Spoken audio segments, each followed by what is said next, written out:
Ces cabosses de cacao sont à l'origine de certains des meilleurs chocolats au monde. Nous sommes à Ambans, au nord de Madagascar, dans des plantations estampillées bio et équitables. Ici, les cacaoyers appartiennent aux meilleures espèces, notamment le criollo, qui donne un cacao raffiné. Il pousse sans engrais chimiques, la saison sèche les préserve des moisissures et l'insularité des maladies. Sur son hectare, Cyril cultive aussi du café et de la vanille, mais c'est le cacao qui lui permet de nourrir sa famille.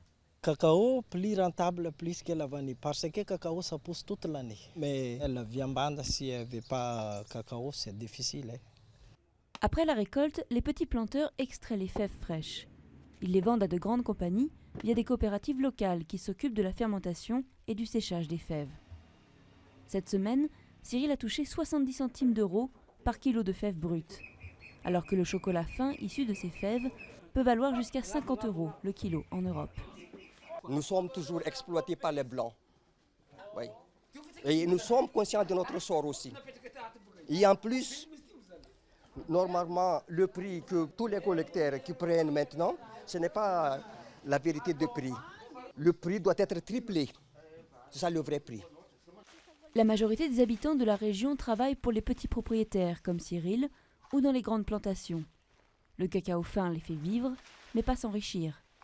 La valeur est ajoutée en Europe car les planteurs n'ont pas les moyens de se lancer dans la fabrication du chocolat. Même les grands producteurs comme Mava exportent l'essentiel de leurs récoltes aux conditions dictées par le marché. Le cacao fin n'échappe pas à la pression exercée par les grands groupes sur le marché global du cacao.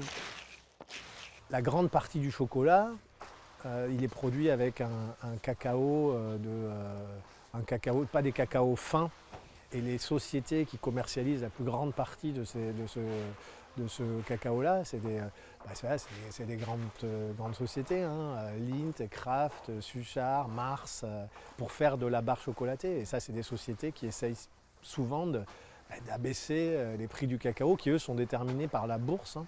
Une petite partie de la production de Mava est transformée dans le pays par la chocolaterie Robert, qui exporte des plaquettes et en vend aussi sur place. Mais avec 90% de la population sous le seuil de pauvreté, rares sont les malgaches qui peuvent déguster le chocolat produit sur leur île.